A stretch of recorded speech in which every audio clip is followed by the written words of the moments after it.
Bonjour à tous. Est-ce que vous allez bien aujourd'hui? Amen, amen. C'est une joie de se retrouver ensemble. Je vois qu'il y a beaucoup de nouveaux visages. Sur la droite, il y a beaucoup de jeunes, c'est bien. Il y a la jeunesse qui est là en renfort.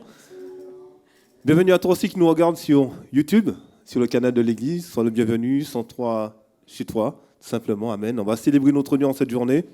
On va proclamer que rien n'est impossible à notre Dieu. Amen. Donc, quelles que soient tes difficultés, quels que soient tes combats, quel que soit ce que tu peux traverser ou ce que tu seras amené à traverser, sache que Dieu est avec toi. Amen. Et que notre Dieu est puissant. Amen. Il combat avec nous. Amen. Avec force et puissance, il est le Dieu tout-puissant. On va se lever et on va prendre ce chant qui nous dit que non, rien n'est impossible. Amen. Amen.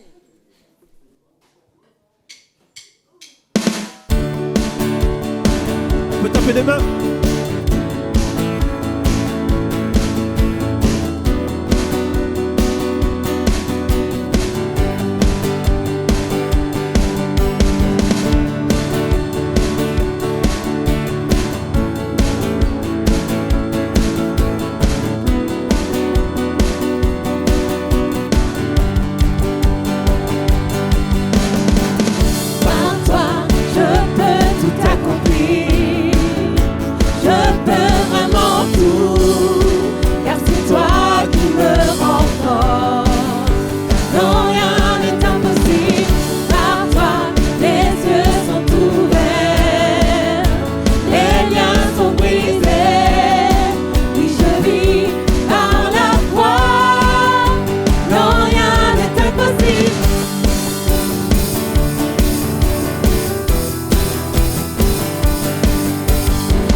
Je peux vraiment tout, car c'est toi qui me rends fort. Non, rien n'est impossible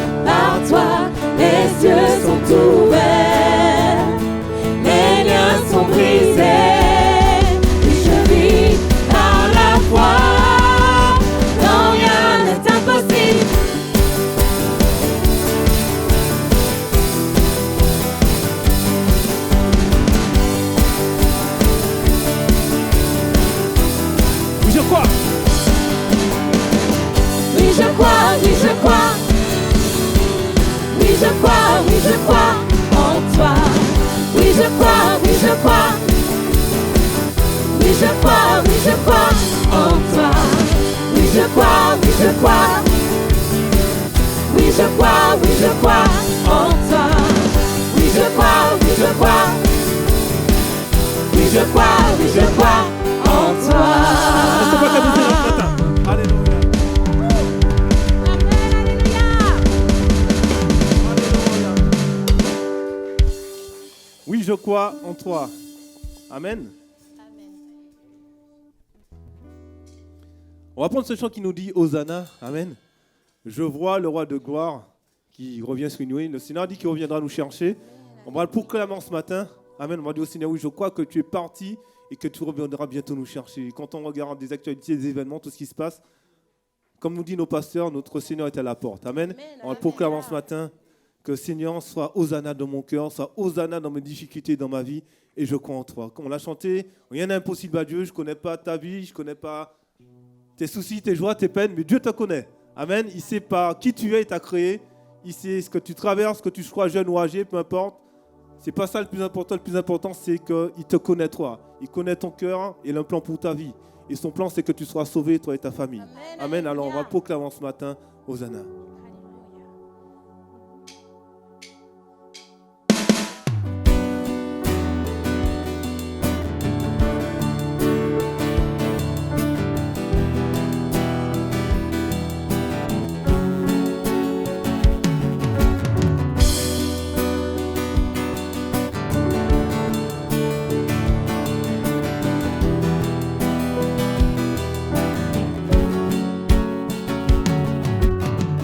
Je vois le roi de gloire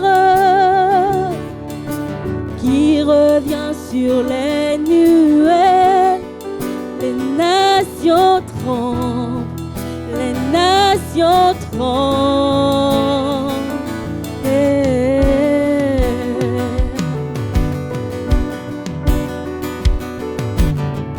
Je vois son amour, sa grâce qui efface nos péchés.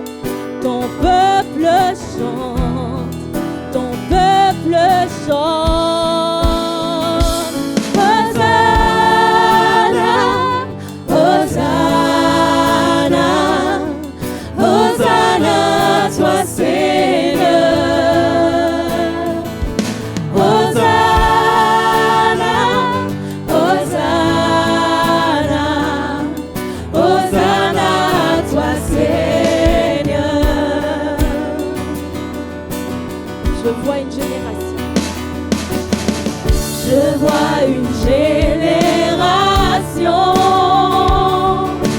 qui prend sa place avec foi. Le cœur fervent, le cœur fervent, le cœur fervent.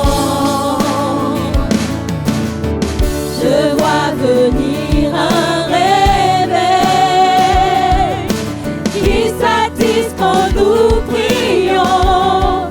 Nous te cherchons, nous te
pouvons dire Hosanna, Seigneur.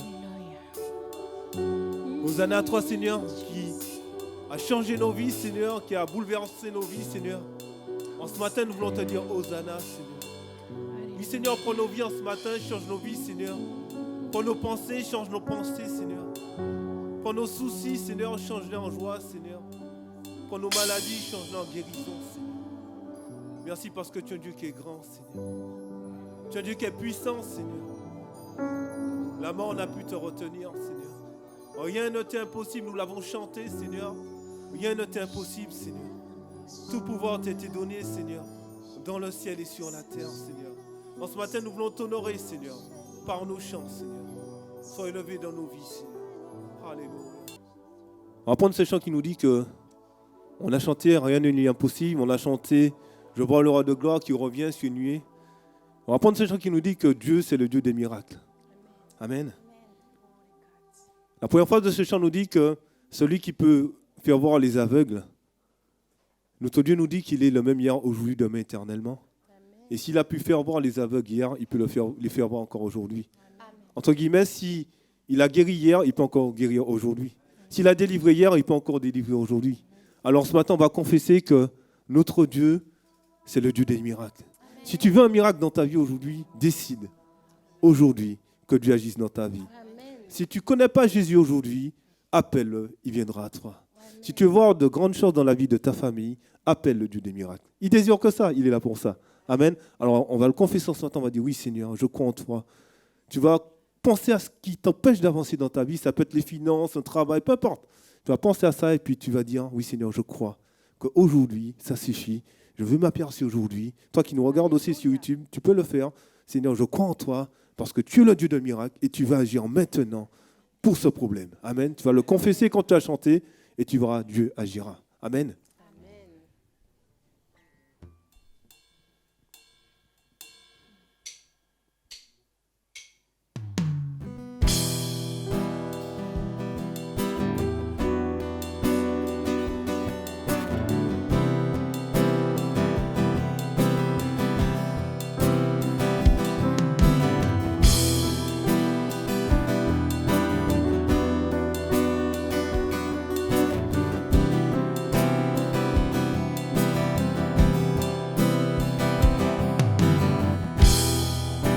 Celui qui fait voir les aveugles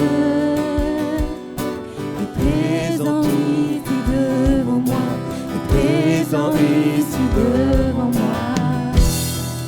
Celui qui fait entendre des sourds fait disparaître toutes mes craintes, fait disparaître toutes mes craintes.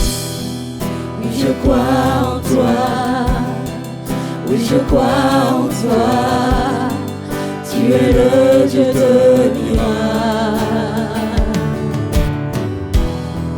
Oui, je crois en toi, oui, je crois en toi, tu es le Dieu de miracles.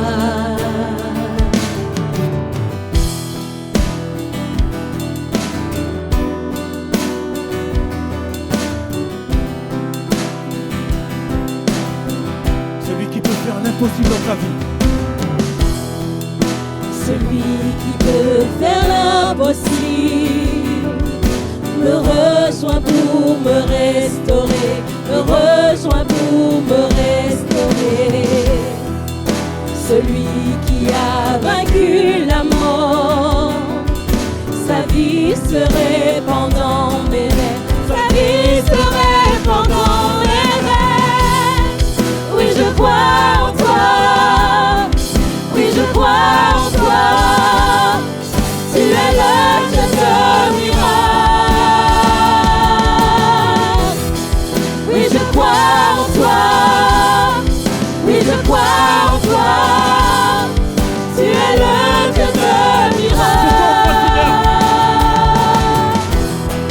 Oui, je crois en toi, oui, je crois en toi, tu es le Dieu de miracles. Oui, je crois en toi. Oui, je crois en toi.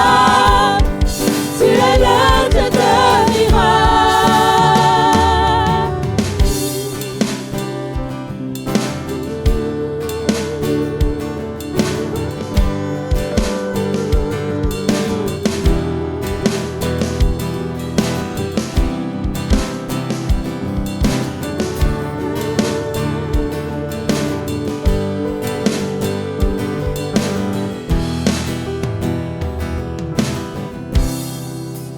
Dieu qui était, qui vient, la puissance du ressuscité, le Dieu qui redonne la vie. Tu es le Dieu de miracles, tu es le Dieu de miracles, le Dieu qui était, qui vient,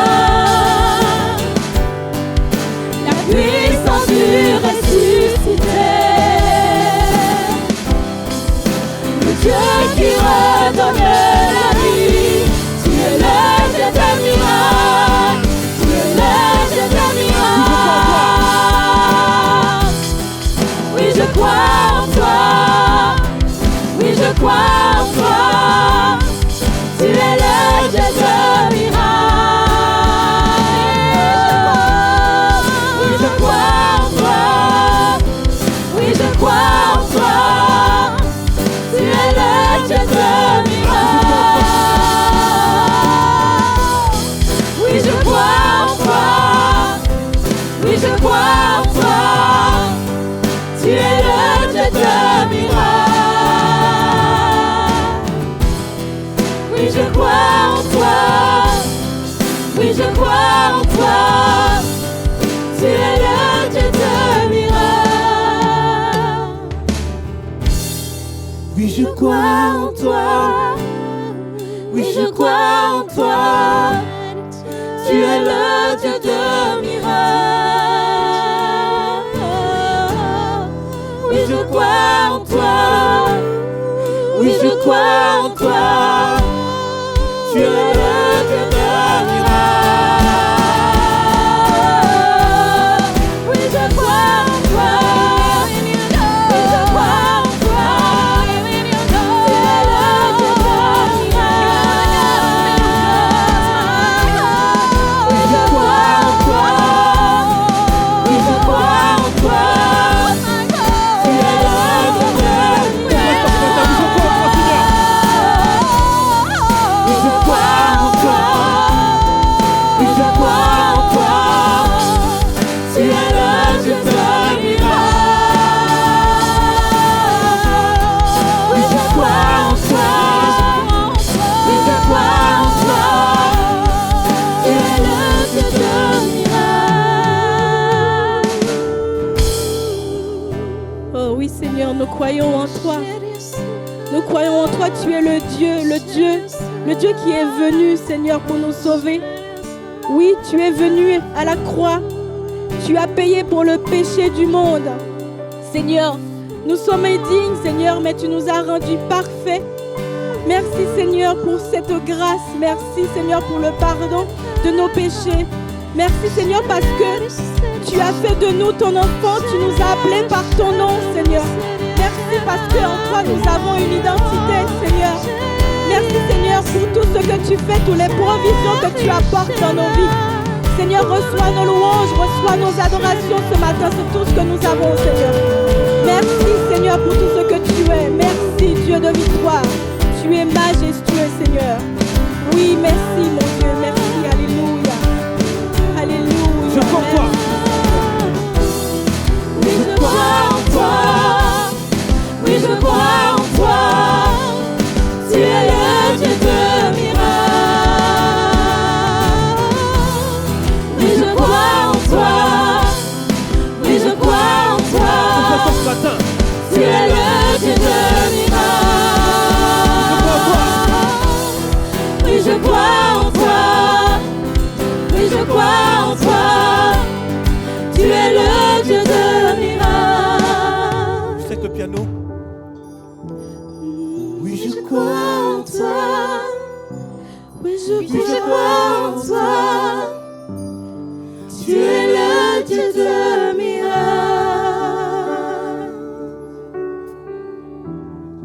Oui, je crois en toi. Oui, je crois en toi. Tu es le Dieu de miracles. Alléluia. Amen. C'est bien de rester comme ça dans la présence de Dieu. On a l'impression que le temps n'existe plus. On est transporté par l'Esprit de Dieu dans la louange, dans l'adoration. Dans l'éternité, la notion temps n'existe pas. Hein. C'est sur la terre qu'on a l'heure, on a les minutes, les secondes, mais dans l'éternité, il y a point de temps. C'est bien de louer le Seigneur ensemble avec l'Église, de vous entendre chanter. Comme ça, c'est une grâce. On va, avant de laisser aux frères, à Franck, le soin de prier pour la Sainte Seine, on va prendre un passage dans la parole de Dieu. Donc, il se trouve dans, vous pouvez vous asseoir pour ceux qui le peuvent, vous restez debout pour ceux qui le désirent. On va prendre ce passage dans 1 Corinthiens, chapitre 11, à partir du verset 23. Le passage nous dit « Car j'ai reçu du Seigneur ce que je vous ai enseigné, c'est que le Seigneur Jésus, dans la nuit où il fut livré, prit du pain. Et après avoir rendu grâce, le rompit et dit « Ceci est mon corps, qui est rompu pour vous. Faites ceci en mémoire de moi. » De même, après avoir soupé, il prit la coupe et dit « Cette coupe est la nouvelle alliance en mon sang. Faites ceci en mémoire de moi, toutes les fois que vous en boirez. Car toutes les fois que vous mangerez de ce pain et que vous boirez de cette coupe, vous annoncez la mort du Seigneur jusqu'à ce qu'il revienne. » Amen. On a chanté tout à l'heure là, « Je vois le roi de gloire qui revient sur une nuée. » Et dans ce passage, le Seigneur nous dit que quand on prend le vin, c'est son sang. Et quand on mange le pain, c'est son corps. Et il nous a dit aussi d'annoncer cela. Annoncer la mort du Seigneur jusqu'à ce qu'il revienne. Je ne sais pas quelle est ta situation. Je ne sais pas si tu connais Dieu ou si tu ne connais pas Dieu. Ou si tu es un chrétien tiède ou bouillant. Peu importe, on n'est pas là pour juger les gens. En tout cas, dans l'église, Dieu te connaît. La seule chose que je peux te dire, c'est que Dieu a un plan parfait pour toi et pour ta famille. Et qu'il veut que tu sois sauvé. Dans la parole de Dieu, il est écrit qu'au Seigneur Jésus, tu seras sauvé, toi et toute ta famille. Moi, je l'ai expérimenté, c'est fait. Et j'espère que tu vas l'expérimenter un jour. Dieu a donné sa vie pour toi. Et aujourd'hui, il n'y a plus de condamnation pour ceux qui sont en Jésus-Christ. Amen. Alors ce matin, nous allons confesser au travers des emblèmes que notre Dieu est puissant. Et tu vas confesser aussi que rien ne lui est impossible quand tu prendras cette scène. Amen. Il est au contrôle, comme disent les pasteurs souvent. Amen. Alors, merci Seigneur mon Dieu pour cette grâce que tu as donné ton sang. Tu as donné ta vie à la croix pour nous, Seigneur. Amen. Notre Dieu est grand, il est puissant. Il nous connaît, amen. On va prendre ce chant qui nous dit, c'est si bon de louer son nom, amen. Et je laisserai la place à Julien, notre pasteur, qui nous enseignera la parole de Dieu. La rangée de droite, c'est déjà mis debout. La rangée de gauche, je ne sais pas. Voilà. Mais on peut se mettre debout tous ensemble pour terminer, pas pour terminer, puisqu'on reviendra tout à l'heure, mais pour ce chant, amen. C'est si bon de louer son nom, amen. On peut taper des mains, sauter de joie aussi. Hein.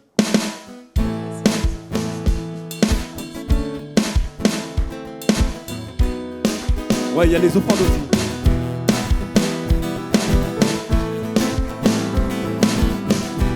Allez. Chantez avec moi, c'est si bon. C'est si bon de louer son nom, de chanter des louanges, de gloire à son saint nom, de proclamer sa fidélité. Chaque jour infiniment, tout le monde ensemble. C'est si bon de louer son nom, de chanter des louanges, de gloire à son saint nom, de proclamer sa fidélité. Chaque jour infiniment. C'est si bon de louer son nom, de chanter des louanges, de gloire à son saint nom, de proclamer sa fidélité.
infiniment.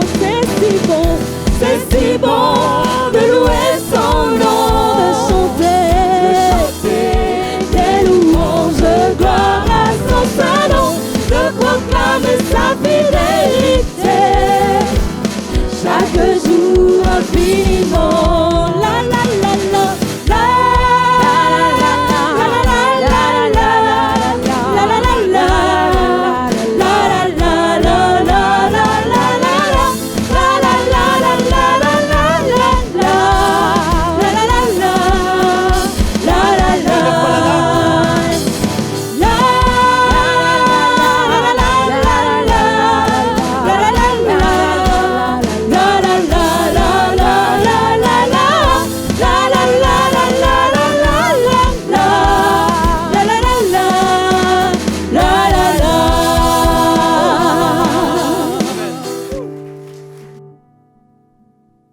C'est si bon de louer notre Seigneur. Amen.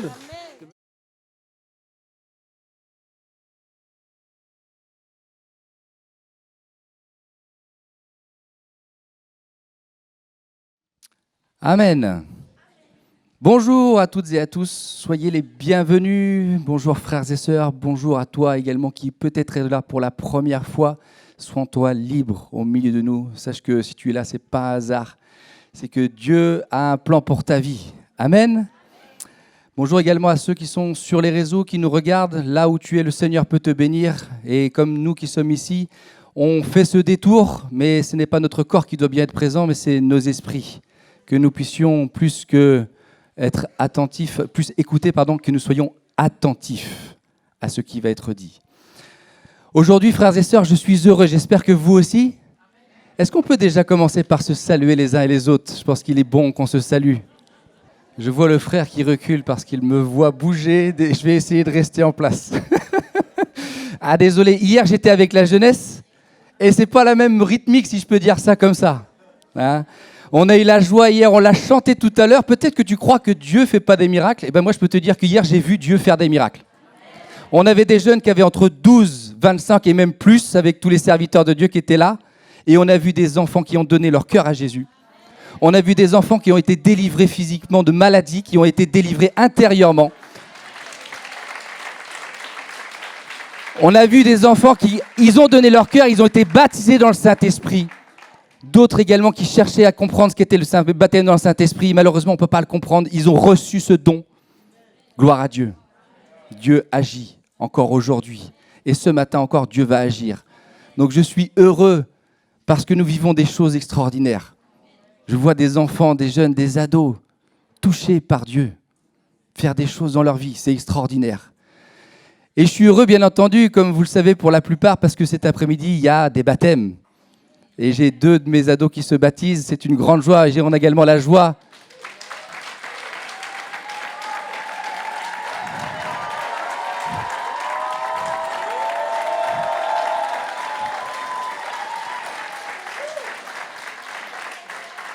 pour Sofar aussi. Je vois que Ravaka a fait le détour ce matin pour voir sa sœur s'engager.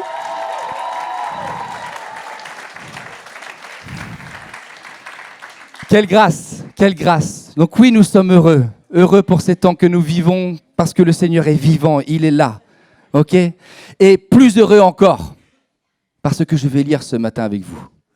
Plus heureux encore, je vous l'assure, parce que ce que je vais lire peut, pour certains, créer de la tristesse, mais pour nous qui sommes en Christ, ça crée de la joie. Pourquoi ? Parce que j'avais à cœur, je vais vous dire les choses. J'ai étudié là pendant un mois, j'étais concentré à 100% sur l'évangile, sur la parole de Dieu, sur les doctrines. Et quand j'ai lu l'eschatologie, le retour du Seigneur, j'ai été bouleversé, touché. On ne peut pas rester insensible quand on lit ces choses et qu'on voit ce qui se prépare. Déjà, des choses sont là sous nos yeux, visibles, mais des choses sont également à venir.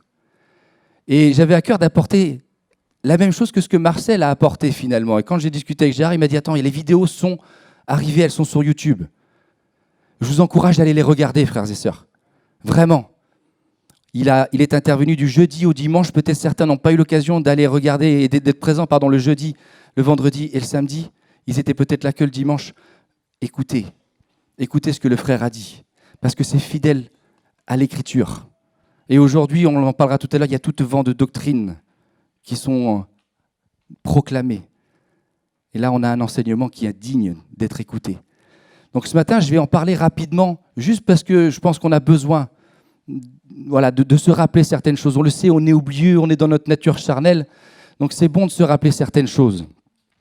Et donc j'ai voulu commencer avec le livre d'Apocalypse. C'est le Saint-Esprit là aussi qui a dirigé, je ne vous le cache pas, parce que toute la semaine, j'ai bossé pour les prédications d'hier.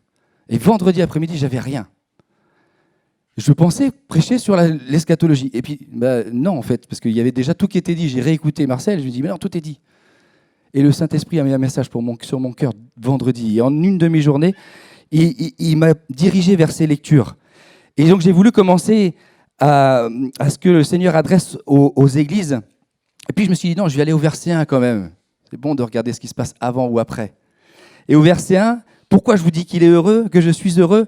Parce qu'il est dit au verset 3, « Heureux celui qui lit », et je vais lire ce matin, « et heureux ceux qui entendent », et qui sont ici, qui entendent les prophéties de ce livre, et plus encore, qui gardent les choses qui sont écrites. C'est bien d'entendre, mais le mieux c'est de garder. Et c'est tout le challenge, si je peux dire ça comme ça, qui nous attend. Pourquoi le verset termine en disant que « car le temps est proche ». Car le temps est proche. Donc oui, je suis heureux ce matin et désirant vraiment que cela produise également de la joie dans ton cœur également. Et comme je le disais, peut-être ça va créer de la tristesse, mais sache que Dieu veut changer ta tristesse en joie. Et que si ça crée de la tristesse, c'est parce que peut-être que tu as besoin de venir te repentir.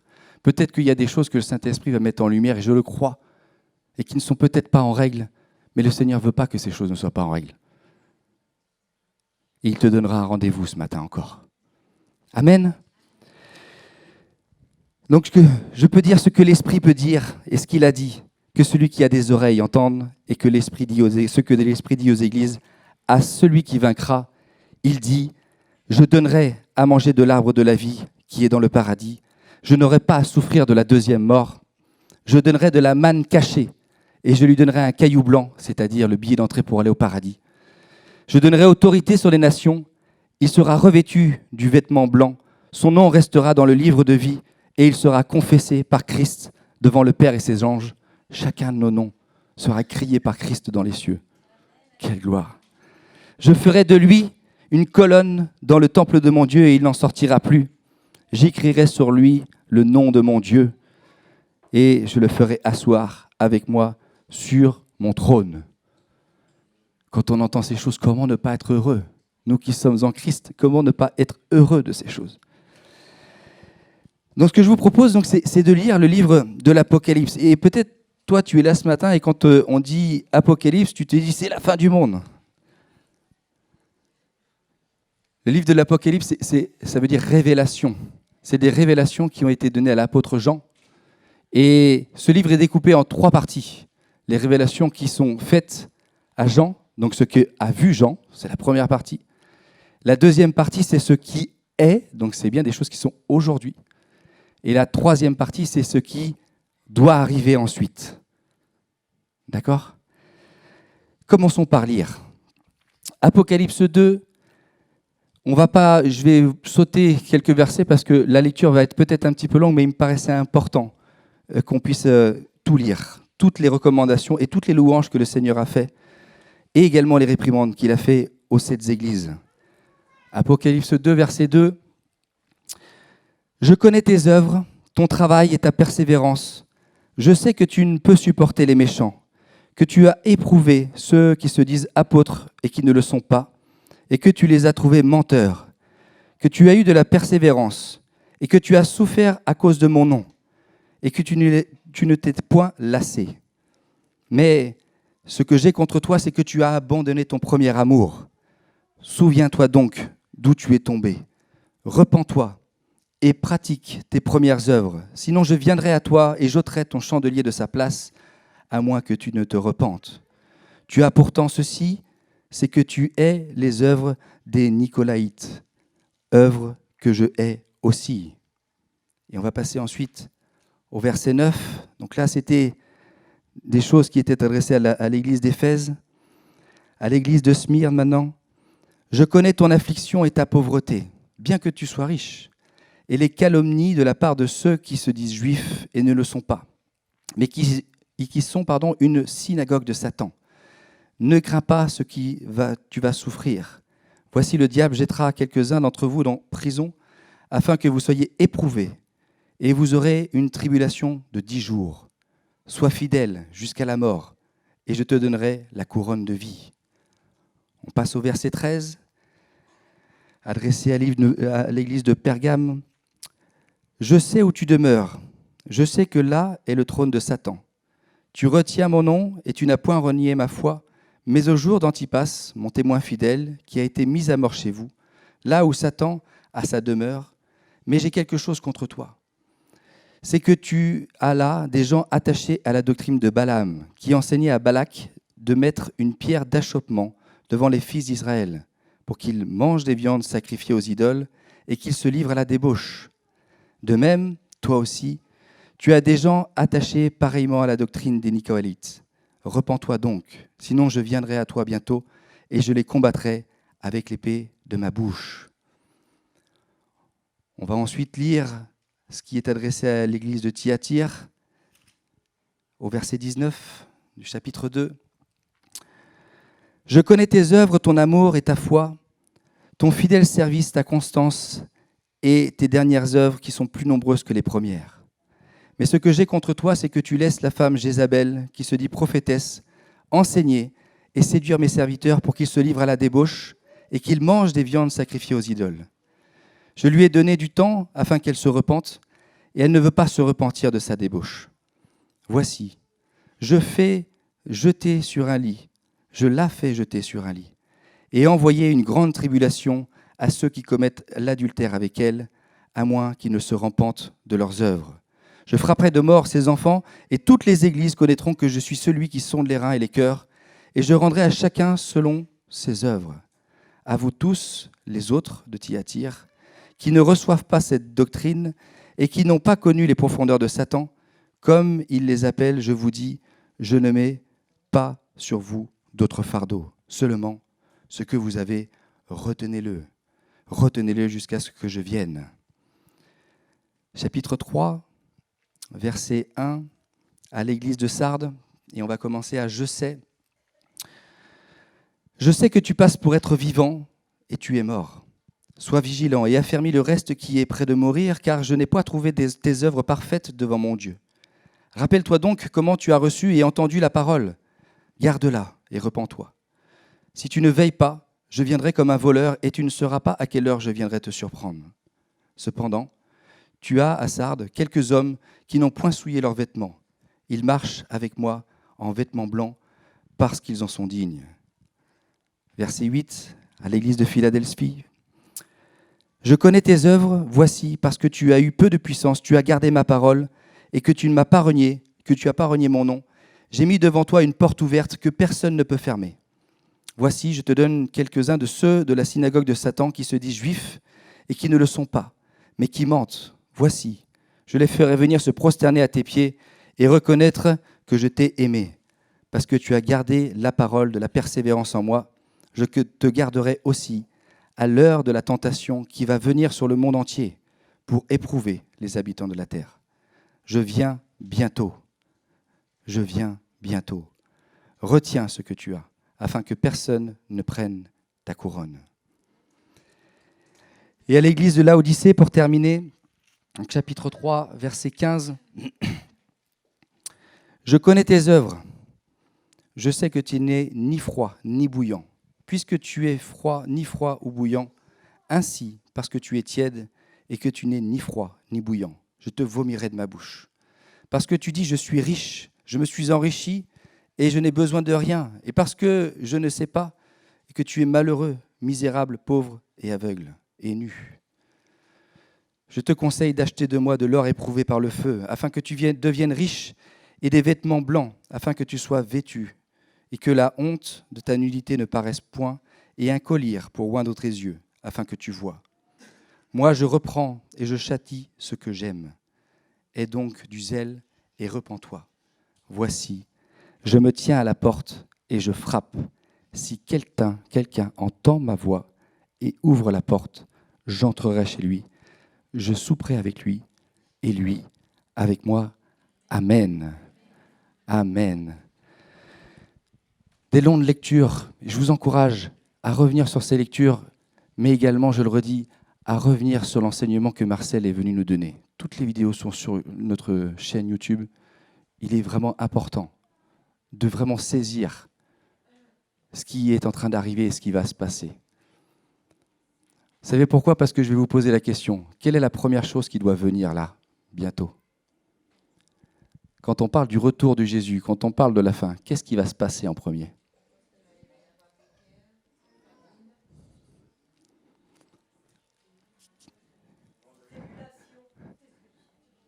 Qui a dit l'enlèvement là-bas? Il y a quelqu'un qui n'est pas notre église qui l'a dit. Merci Seigneur. L'enlèvement, c'est la première chose. Ok? Mais voyez, en fait, on a été au bénéfice de cet enseignement et malgré tout, on a oublié. Donc ce matin, ce que j'ai à cœur, c'est déjà de se rappeler les grandes étapes à venir. Oui, ma sœur, tu as raison, dans le sens où on va entendre des bruits de guerre et des guerres, mais c'est ce qu'on vit là. Là, on parle du retour du Seigneur. D'accord? Important de se rappeler aussi, le frère Marcel nous a dit... Pardon, j'aurais dû boire entre les deux cultes. Il nous a dit dans l'Ancien Testament, il y a 1527 versets qui parlent du retour de Jésus, et dans le Nouveau, il y a 316 versets. Donc on voit que c'est un sujet qui est quand même très important. Et s'il portait autant d'importance, c'est pour que nous aussi, nous puissions rejeter nos regards dans la parole et bien saisir ce qui se passe.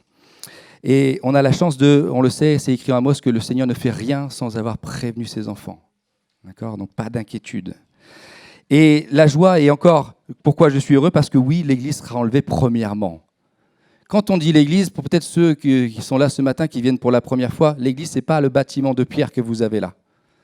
L'Église, c'est les hommes et les femmes qui composent ce bâtiment de pierre. Il est dit que Jésus est la tête de l'Église et nous sommes, nous, hommes et femmes, les membres de ce corps. L'Église, c'est les hommes et les femmes qui composent.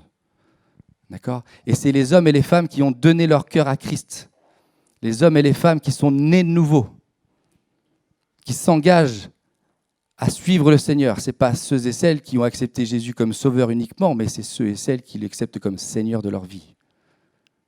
D'accord? Et peu importe là où tu en es, mon frère, ma sœur, peu importe. L'important, c'est que tu es sur la marche avec le Seigneur. Amen. Donc l'enlèvement de l'Église, premièrement. Un texte, car le Seigneur lui-même a un signal donné à la voix d'un archange et au son de la trompette de Dieu, descendra du ciel et les morts en Christ ressusciteront premièrement. Ensuite, nous les vivants, qui seront restés, nous serons tous ensemble, enlevés avec eux sur des nuées, à la rencontre du Seigneur dans les airs, et ainsi nous serons toujours avec le Seigneur.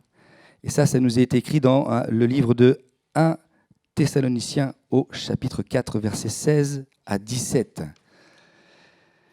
Qu'est-ce qui se passe ensuite? Deuxièmement, j'ai fait l'interrogation ce matin aussi, j'ai créé le trouble aussi. Qu'est-ce qui se passe deuxièmement? Il y a des tribulations, oui. En fait, il y a des choses qui se passent simultanément pendant cette deuxième phase. Oh, super. Merci beaucoup. Des tribulations. Le frère Hervé dit « avait le règne avec le Seigneur ». Est-ce que c'est ce moment-là? Ok, on clarifie. Deuxièmement, donc simultanément, dans le ciel, nous qui avons été enlevés, nous allons passer devant le tribunal de Christ. Mais un tribunal de récompense. Ok? Il y aura également les noces de l'agneau qui vont être suivies, comme on l'a très bien chanté tout à l'heure.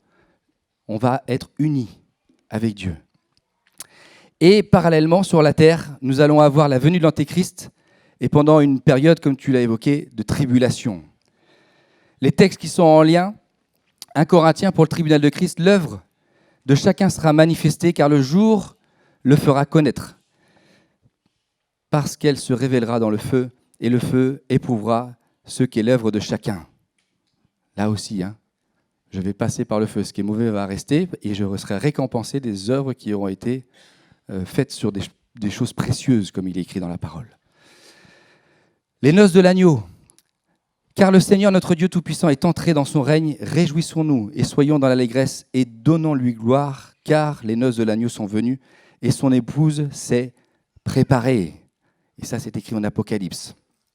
Pour ce qui est de la venue de l'Antéchrist, en 1 Jean, au chapitre 2, nous avons cette écriture qui nous dit « Petits enfants, c'est la dernière heure. Et comme vous avez appris qu'un Antéchrist vient, il y a maintenant beaucoup d'Antéchrists par là. Nous connaissons que c'est la dernière heure. Ils sont sortis du milieu de nous, mais ils n'étaient pas des nôtres, car s'ils eussent été des nôtres, ils seraient demeurés en nous. » Et un peu plus loin au verset 22, « Celui-là est l'Antéchrist, celui qui nie le Père et le Fils. » En 2 Thessaloniciens également, il nous est écrit que l'apparition de cet impie se fera par la puissance de Satan avec toutes sortes de miracles, de prodiges, de prodiges mensongers et avec toutes sortes de séductions de l'iniquité. Et en ce qui concerne la grande tribulation, les textes de Daniel et de Matthieu nous disent quoi ? Ils nous disent que ce sera une époque de détresse, telle qu'il n'y en a point eu de semblable depuis que les nations existent jusqu'à cette époque. En ce temps-là, ceux de ton peuple qui seront trouvés inscrits dans le livre seront sauvés.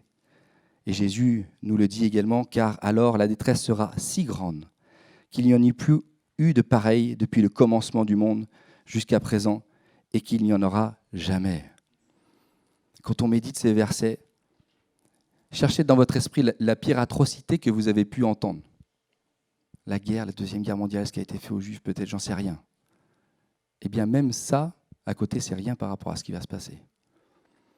Donc, quand on lit ça et qu'on l'étudie, on peut être que bouleversé. On peut être que bouleversé. Donc, premièrement,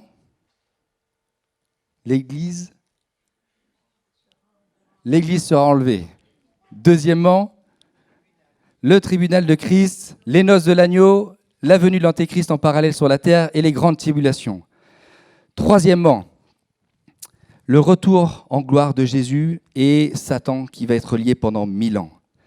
Pour le retour de Jésus, on l'a entendu tout à l'heure, au son de la trompette. Ses pieds se poseront en ce jour sur la montagne des Oliviers, qui est vis-à-vis de Jérusalem, du côté de l'Orient. La montagne des Oliviers se fendra par le milieu à l'Orient et à l'Occident. Texte en Zacharie. Et pour Satan qui est lié, il est dit que Jésus le jettera dans l'abîme, ferma et scella l'entrée au-dessus de lui, afin qu'il ne séduisît plus les nations, jusqu'à ce que ces 1000 ans fussent accomplis. Après cela, il faut qu'il soit délié pour un peu de temps, mais ça va être la 5e étape. La 4e, c'est donc le millénium. Satan est lié. Jésus vient instaurer son règne avec nous, ses enfants. Là aussi, comment ne pouvons pas être heureux d'entendre ça ? Régner avec le Seigneur. Qui sommes-nous ? Qui sommes-nous ? Apocalypse 20 nous dit « Et je vis des trônes, et à ceux qui s'y assirent furent donnés le pouvoir de juger. Et je vis les âmes de ceux qui avaient été décapités à cause du témoignage de Jésus et à cause de la parole de Dieu, et de ceux qui n'avaient pas adoré la bête ni son image, et qui n'avaient pas reçu la marque sur leur front et sur leurs mains. Ils revinrent à la vie, et ils régnèrent avec Christ pendant 1000 ans. Amen. Amen. Je vous encourage encore, je vous le redis, méditez ces versets, parce que même en vous les relisant, il y a tellement de choses qui me viennent à l'esprit, il y a tellement de choses qui sont dites. Une marque sur le front, une marque sur la main. Je vous laisserai chercher dans les Écritures. Et n'allez pas chercher à droite et à gauche, frères et sœurs, vraiment. C'est ce qu'on y évoquera tout à l'heure. Donc le millénium, 4e, et le 5e, c'est donc Satan, comme on l'a dit tout à l'heure, qui va être relâché, et il va, avec ses démons, conduire à une révolte. Une grande armée sera érigée. Et donc, les textes qui sont en lien, et il nous est dit donc en Apocalypse 20, quand les 1000 ans seront accomplis, Satan sera relâché. Et en Apocalypse 16, il nous est dit que les esprits, les démons, feront des prodiges, et ils iront vers les rois de toute la terre afin de les rassembler pour le combat du grand jour du Dieu Tout-Puissant. Et 6e, comme une armée va être érigée, la grande bataille d'Armageddon va avoir lieu. Une bataille où il n'y aura pas véritablement de bataille parce que Christ va gagner avec force, puissance. Il va arriver avec ses anges. Et il nous dit quoi ? Qu'en Apocalypse 19, il vit la bête et les rois de la terre et leur armée rassemblés pour faire la guerre. Et celui qui était assis sur le cheval et à son armée, Jésus, Et la bête fut prise, et avec elle le faux prophète qui avait fait devant elle les prodiges par lesquels il avait séduit ceux qui avaient pris la marque de la bête et adoré son image. Ils furent tous les deux jetés, vivants dans les temps de feu, dans les temps ardents et les temps de soufre. Et les autres furent tués par l'épée qui sortait de la bouche de celui qui était assis sur le cheval. Et tous les oiseaux se rassasièrent de leur chair. Amen. Amen. Et septièmement, comme l'humanité aura péri, ils seront ressuscités. Ce sera le jour de la résurrection des injustes. Et malheureusement, pour cette fois-ci, pas le tribunal des récompenses, mais le tribunal des jugements.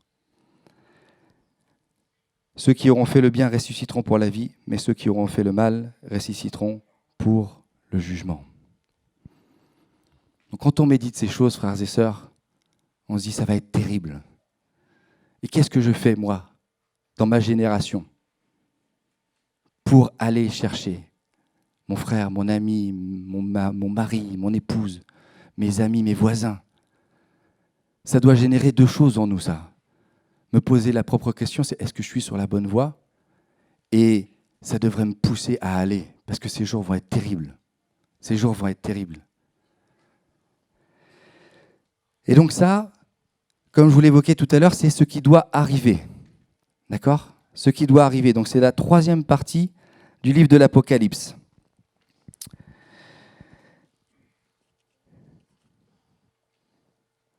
Et on va aborder maintenant ce qui est. Donc ce qui est d'aujourd'hui. Oui, nous avons certitude que si nous sommes en Christ, nous allons être enlevés. Mais nous savons aujourd'hui que nous vivons des détresses, que nous sommes persécutés. L'Église, nos églises sont en danger. Et il convient de nous tenir aux aguets. Et c'est la raison pour laquelle j'ai lu ces recommandations, ces louanges, mais également ces réprimandes que le Seigneur a fait aux églises. Parce que si elles étaient et si elles sont dans le livre, elles sont également pour nous. Et le frère Baudelec le disait la semaine dernière, j'ai beaucoup aimé quand il a dit « Le diable sait sa fin proche ». Et aujourd'hui, il est comme ce lion rugissant, il est comme une bête traquée parce qu'il sait que c'est fini pour lui. Et il cherche à venir te détruire. Il cherche à venir détruire ta famille. Il cherche à empêcher que l'évangile touche les cœurs des gens. Et il cherche même, si c'est possible, à te faire renier la foi. C'est ce que la Bible nous parle en disant que c'est l'apostasie. L'apostasie, elle est sous deux formes. Il nous est dit que c'est des enseignements qui vont être donnés par des faux prophètes, des faux apôtres, et qui ne vont pas aborder la sainte doctrine. Et la deuxième, c'est un renoncement total à la foi chrétienne, un revirement, amenant à abandonner Christ. Ces choses-là arrivent dans l'Église, frères et sœurs. Et ça aussi, ça devrait nous tenir en alerte. Et pour ça que je vous rappelle les Écritures. Si tu veux connaître la vérité, si tu veux savoir même si le prédicateur qui est là devant toi ne te dit pas de bêtises, lis la parole de Dieu. Lis la parole de Dieu. Déjà parce qu'elle est une lettre écrite de Dieu pour toi, mais aussi parce qu'elle va te tenir en éveil. Et elle va te permettre de ne pas t'égarer. Amen. Parce que là encore, on a dans la parole de Dieu, en Proverbe, il nous est dit qu'un peu de sommeil, un peu d'assoupissement, un peu de croisement des mains, et malheureusement, la pauvreté pourra nous surprendre, comme un rôdeur, et la disette également. Donc veillons et prions. Et ne prenez pas ça comme un reproche, frères et sœurs. Je vais vous encourager à venir aux réunions de prière. Venez. C'est bien de venir, de faire les tours le dimanche, hein. C'est une très bonne chose. Mais venez aux réunions de prière. Comment voulez-vous que le Seigneur vous délivre des choses qui vous tiennent liés? Comment voulez-vous que vous puissiez avoir de l'autorité dans votre témoignage, que vous puissiez aller chercher les autres si vous ne vous tenez pas ici dans la prière? Parce qu'il est dit que nous n'avons pas à lutter contre la chair, mais contre toute autorité ténébreuse. Et ça ne se passe pas quand on parle, ça se passe quand on prie.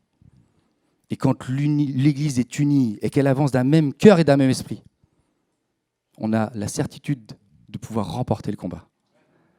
Venez aux réunions de prière. Venez aux enseignements bibliques. Parce que oui, c'est important de lire chez nous, mais on ne comprend pas forcément toujours tout. Et l'image de l'Église, c'est qu'à chacun a été donné par l'Esprit les dons nécessaires pour l'édification de l'Église. Donc c'est dans ces moments-là qu'on va pouvoir s'édifier, et c'est parce qu'on a des enseignants qui nous sont également qui sont invités, qui permettent que les choses qu'on ne comprenne pas soient mises en lumière. Donc venez, frères et sœurs. Je vous ai pas perdu ? Ok. Là aussi, c'est pas un reproche. On l'a vu. Peut-être certains peuvent se dire, et c'est encore là pour vous encourager à venir, ils peuvent se dire, oh, je peux vivre ma foi seul dans mon coin. Un proverbe nous dit, proverbe 18 au verset 1 nous dit que celui qui se tient à l'écart cherche ce qui lui plaît. Il s'irrite contre tout ce qui est sage. C'est compliqué ça. Là, j'en juge pas parce que j'ai été de ceux-là, frères et sœurs. Il y a des fois, je n'avais pas envie de venir, je peux vivre ma foi tout seul. Mais en fait, on cherche ce qu'on nous plaît, ce qui nous plaît personnellement. Et on ne se remet pas forcément en question. Parce que dans l'Église, on est tous différents, on a une éducation différente, on a une pensée différente, et on doit être amené à avoir ce même cœur et ce même esprit. Mais c'est en partageant, en échangeant, qu'on va arriver à avancer ensemble. Et ce n'est pas en restant seul dans son coin. Ce n'est pas en faisant une église chez nous, même si le Seigneur veut, bien entendu, qu'il y ait des églises de maison. Mais il y a besoin de cette communion-là, dans l'Église.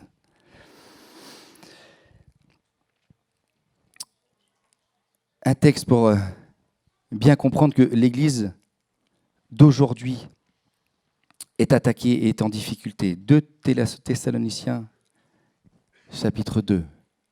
Est-ce que tu peux l'afficher, celui-ci, s'il te plaît ? Alors oui, chapitre 2, et on va commencer au verset 1. Ça nous est adressé à chacun d'entre nous, personnellement. Pour ce qui concerne l'avènement de notre Seigneur Jésus-Christ et de notre réunion avec lui, nous vous prions, frères, de ne pas vous laisser ébranler facilement dans votre bon sens et de ne pas vous laisser troubler, soit par quelques inspirations, soit par quelques paroles ou par quelques lettres qu'on dirait venir de nous, comme si le jour du Seigneur était déjà là. Que personne ne vous séduise d'une aucune manière, car il faut que l'apostasie soit arrivée auparavant, et qu'on ait vu apparaître l'homme du péché, le fils de la perdition.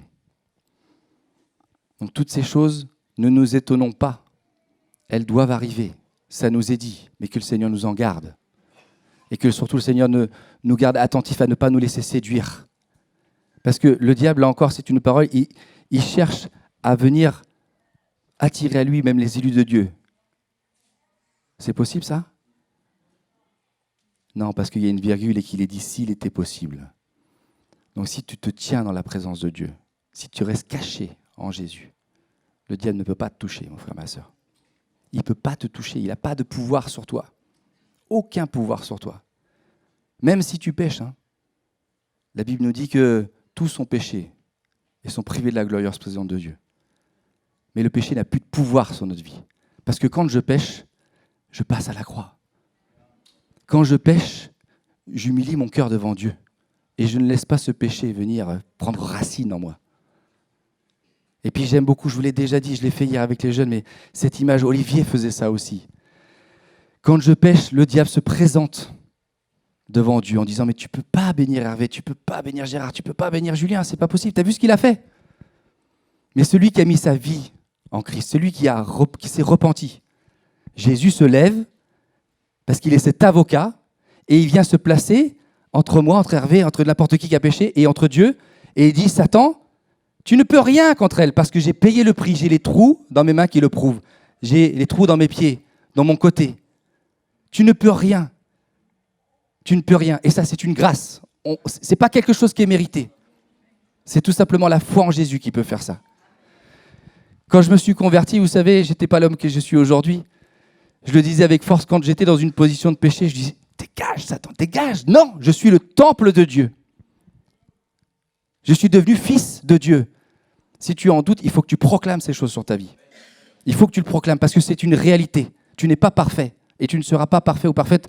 Même le Seigneur, quand il va revenir, c'est après, comme on l'a lu tout à l'heure, on passera par le feu. Aujourd'hui, tu n'es pas parfait. Et si tu penses l'être, tu te trompes, tu fais mentir la parole de Dieu, puisqu'on vient de le dire, car tous sont péchés. Et Dieu n'est pas un Dieu pour mentir. Donc l'Église est persécutée, certes. Mais en même temps, on le voit aujourd'hui sous nos yeux, l'Évangile est annoncé au monde entier.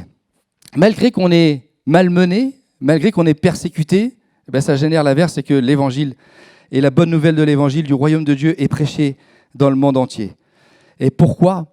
Parce que le désir de Dieu, c'est que tous parviennent à sa connaissance. Il ne tarde pas. Peut-être tu te dis, mais il tarde. Depuis le temps qu'on en parle, ça fait 21 siècles que Jésus est venu. Moi, je vis ma vie.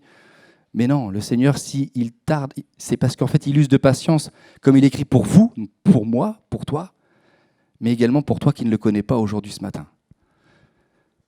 Il use de patience parce qu'il veut que tu puisses le connaître. Son désir, c'est de se révéler à toi. Et la question qui t'est posée, c'est est-ce que toi, tu veux le connaître ? Et donc l'Église annonce l'Évangile parce que c'est notre mission première. Et là encore, le sujet ce matin, ça doit générer de la joie en nous pour que ça nous fasse aller. Aller de par toutes les nations. Je ne vais pas répéter ces versets qu'on connaît. Mais c'est ça. Hein.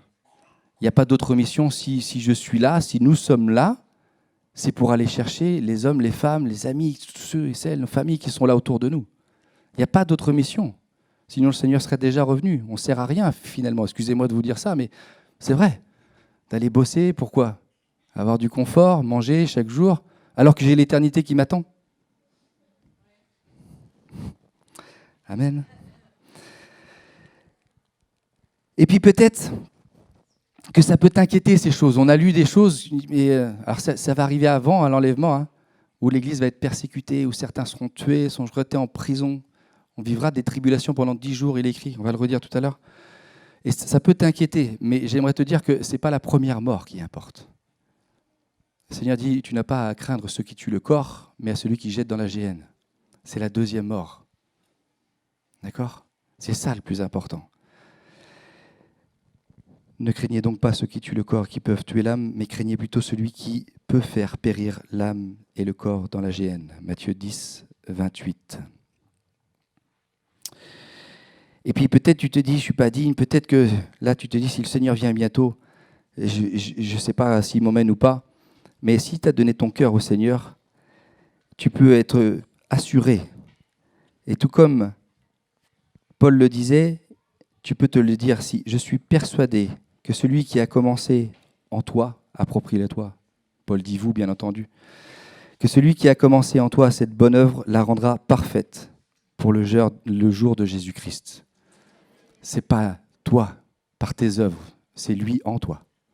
C'est par l'œuvre du Saint-Esprit. Et là encore, c'est une grâce. On a juste à venir faire le détour, à venir à lui. Et c'est lui qui fait pour nous. Amen.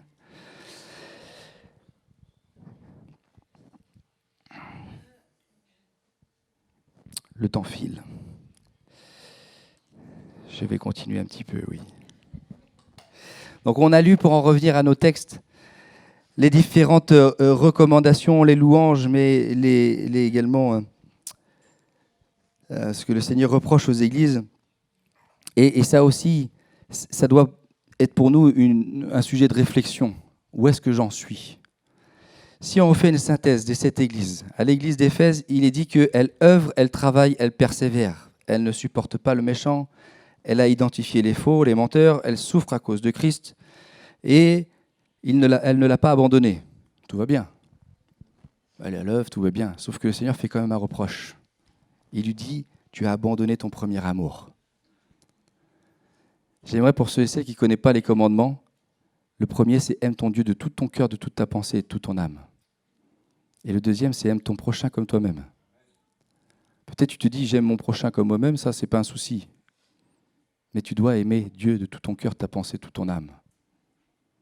Et ça, on est dans une génération où les gens font des bonnes œuvres, et même nous, en tant que chrétiens, on peut être confondus en se disant waouh, ils font des choses que même moi, j'arrive pas à faire. Mais ils n'ont pas Dieu en premier dans leur cœur. Et là, le reproche que fait le Seigneur, c'est souviens-toi de quand je suis venu te chercher. Souviens-toi quand j'ai touché ton cœur. C'était un amour passionné, un amour fou. Reviens à cet amour. Reviens à cet amour. À l'église de Smyrne, il est dit qu'elle est affligée et pauvre, bien qu'elle soit riche. Elle est calomniée par les émissaires de Satan. Elle souffre, certains étant en prison pour être éprouvés. Et elle aura des tribulations pendant 10 jours. Et le Seigneur dit, sois fidèle jusqu'à la mort. À l'église de Pergame, il est dit qu'elle demeure où est le trône de Satan, qu'elle ne renie pas sa foi et demeure fidèle, mais qu'il y a au sein d'elle, au milieu d'elle, des gens qui sont attachés à la doctrine de Balaam. Ils enseignent à mettre une pierre d'achoppement devant le peuple de Dieu. Ils amènent à ce qu'il y ait de la fornication avec des femmes étrangères et qu'ils mangent des viandes sacrifiées aux idoles. Pour expliquer ça rapidement, c'est toute œuvre mauvaise en moi, toute pensée impure, toute chose que je peux commettre dans le secret mais que Dieu voit, la pornographie et bien d'autres choses. Mais également, les viandes sacrifiées aux idoles, les idoles, c'est tout ce qui prend la place de Dieu, qui nous amène à désobéir à ces 2 commandements. Aime ton Dieu, tout ton cœur, ta pensée, ton âme. Et quand on y pense, il y a tellement de choses. Tellement de choses. Pour les jeunes, hier, j'ai apporté quelque chose, je l'ai mal développé, je vais le redévelopper ici. Aujourd'hui, on a un outil qui est merveilleux, qu'on a tous dans la main, un téléphone. Et même nous, en tant qu'adultes, le téléphone, on l'a là, il y a tellement de choses dedans, des messages, par SMS, par mail, tout type de messages, sans parler de tous les réseaux sociaux. Vous voyez ce que je vous parle? On a beau essayer de le mettre de côté, on veut toujours regarder ce qui s'y passe. Même on enlève les notifications, on se dit, mais je dois bien avoir un truc qui m'est dit là. C'est fou, hein? C'est un outil merveilleux, mais ça capte notre attention. Ça nous fait perdre un temps fou. Je ne vous dis pas qu'il faut arrêter, ou peut-être que tu es tellement lié par ça qu'il faut que tu arrêtes. Mais ça t'empêche de pouvoir faire le détour pour venir lire ta parole et passer du temps dans la présence de ton Dieu. Et si tu ne fais pas ça, tu n'auras pas la pleine connaissance de qui est Dieu pour toi et de ce que Dieu peut être capable de faire dans ta vie et ce qu'il peut faire autour de toi et de ce qu'il veut t'utiliser pour ça. Et ça se passe dans les temps, en fermant la porte chez toi, en lisant la parole, en priant et en venant également à l'église. Amen. À l'église de Thyatire, il est dit qu'elle œuvre, qu'elle a la foi, qu'elle est fidèle dans son service, qu'elle est constante et que ses dernières œuvres sont plus grandes que les premières. Tout va bien. Et bien le Seigneur reproche quand même qu'au milieu d'eux également, il y a Jézabel, une prophétesse qui enseigne à séduire les vrais serviteurs. Les vrais serviteurs. Et malheureusement, il se livre à la débauche, il mange également des viandes sacrifiées aux idoles. Et elle ne veut pas se repentir de sa débauche. Et pour cela, le Seigneur dit qu'il la frappera de mort. Mais au milieu d'elle, il y a quand même certains et certaines qui se sont tenus fidèles et qui ne reçoivent pas ces fausses doctrines. À l'église de Sardes, il est écrit qu'elle passe pour être vivante, mais elle est morte. Elle n'est pas trouvée avec des œuvres parfaites. Elle doit rester vigilante et affermir ceux qui sont prêts à mourir. À l'église de Philadelphie, il est dit d'elle qu'elle œuvre, elle a peu de puissance, mais elle a gardé sa parole. Elle n'a point renié le nom de Jésus. Et Jésus dit même qu'il va leur envoyer des faux, des menteurs, afin que ces faux, ces menteurs se prosternent à ses pieds et qu'ils reconnaissent leur amour pour Dieu. Et cette église est gardée de la tentation. Et pour terminer, l'église de Laodicée, il est dit qu'elle œuvre, mais que malheureusement, elle n'est ni froide ni bouillante. Là, on revient avec la première église, il dit que ton amour, et ça termine par celui-ci. Peut-être mon amour est devenu tiède pour le Seigneur aujourd'hui. Si c'est le cas, repens-toi et reviens à lui. Pourquoi ? Parce que c'est terrible à ce qu'on lit encore. Jésus dit, je la vomirai de ma bouche. Elle se dit riche, elle n'avait rien, elle avait besoin de rien. Elle ne sait pas pourtant qu'elle est malheureuse, misérable, pauvre, aveugle et nue. Elle doit se repentir pour trouver du zèle. Amen. Je me suis interrogé, frères et sœurs, pour savoir si notre Église était identifiée à une de ces 7 églises. Mais en fait, on ne peut pas s'identifier à une des 7. Mais chacun d'entre nous, on peut, dans les 7 églises, s'interroger de où est-ce que je suis aujourd'hui. Et il faut accepter le reproche s'il y a des reproches. Si le Seigneur fait ça, comme on l'a lu tout à l'heure, s'il châtie ses enfants, c'est parce qu'il les aime. Et si aujourd'hui, il met peut-être le doigt sur quelque chose, il met en lumière les choses qui sont dans ta vie pas en règle, c'est pour qu'elles le deviennent. Et c'est parce qu'il t'aime, parce qu'il est ce Père parfait. Est-ce qu'on peut lancer le chant, juste l'instrumental si vous voulez bien? Et puis je vais vous inviter à courber vos fronts et qu'on puisse prier.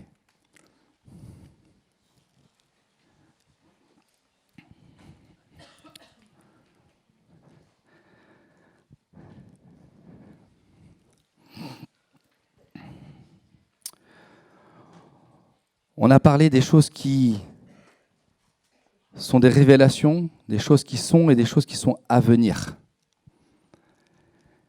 Et la parole de Dieu est extraordinaire parce qu'à maintes reprises, elle utilise le mot « aujourd'hui ». Et là, aujourd'hui encore, aujourd'hui, si tu entends sa voix, le Seigneur te dit « n'endurcis pas ton cœur ». Si le Seigneur met quelque chose en lumière, c'est pour pas te juger, mais c'est aujourd'hui. Mais c'est si tu laisses cette chose-là, un jour, elle sera jugée. Et le Seigneur t'aime trop pour ça. C'est pour ça qu'il a donné Jésus sur la croix. Pour que tes péchés soient pardonnés.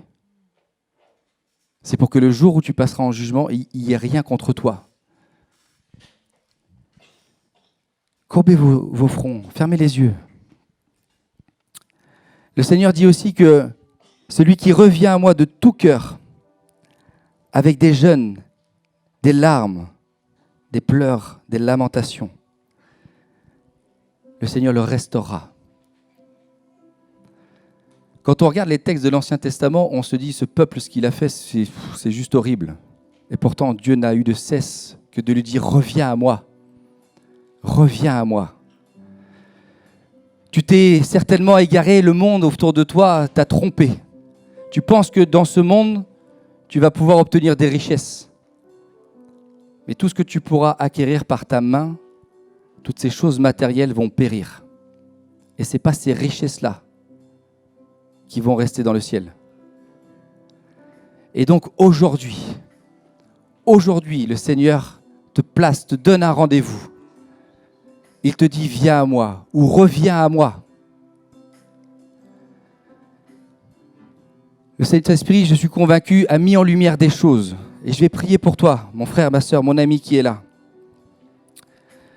Pour que ce qui le Saint-Esprit te montre puisse être déposé, que tu puisses ressortir de ce lieu libre. Parce que c'est le désir de Dieu, de libérer les captifs.